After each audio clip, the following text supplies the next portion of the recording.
The masterminds behind the corruption of the Greek gods. The word myth comes from story. Greek and Roman mythology originated in ancient Greece, and many stories were added during the Hellenistic and Roman Empire periods. The stories included in Greek and Roman mythology underwent numerous revisions and creations over the centuries. Myths were used as a religion until Rome adopted Christianity as its state religion. The Pantheon in Rome was a temple dedicated to Zeus and all the gods. Pan, in pantheon, means all and theo, means God.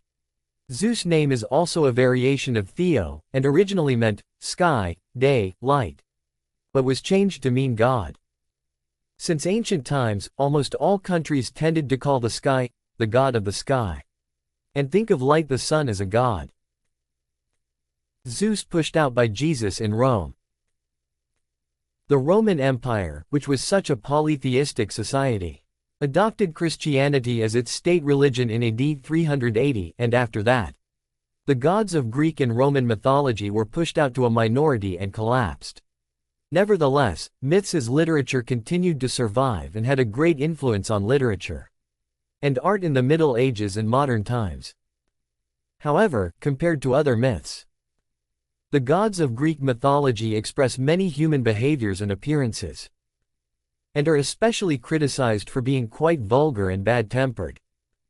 They are clearly different from the gods of modern religions, such as sending disasters when people forget to offer sacrifices. The nobles who corrupted the gods. The reason why Greek gods are criticized as vulgar from a modern perspective is because there are many stories that symbolize nature and human society that humans cannot dare to intervene in. To ancient humans, the sun, thunder, lightning, floods, and storms were harsh, capricious, and undesirable, so they were deified. Also, considering that the core framework of Greek mythology is ancient epic, it is very helpful in understanding mythology. Modern poets such as Homer were singers who sang in the homes of nobles. Since these singers had to sing to the tastes of nobles, epics inevitably reflected the values of nobles. So the mythical gods are idealized and glorified aristocrats. Greek gods sympathize with and help humans.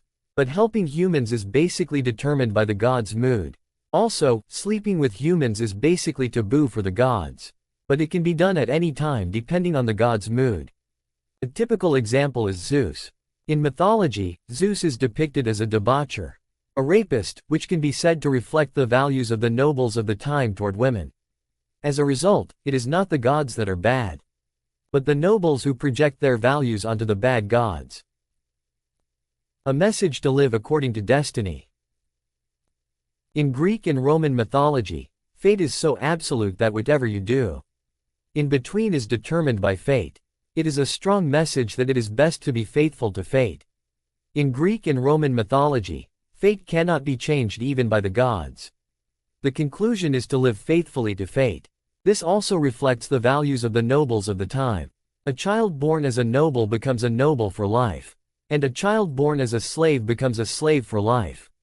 So the message is to live according to fate without complaint. The great hero of Greek mythology who broke such fate is Hercules. Hercules is a true hero who fulfilled his calling, despite all the interference of Hera, and was finally reborn as the glory of Hera. We will tell you why Hercules became like that in the next episode.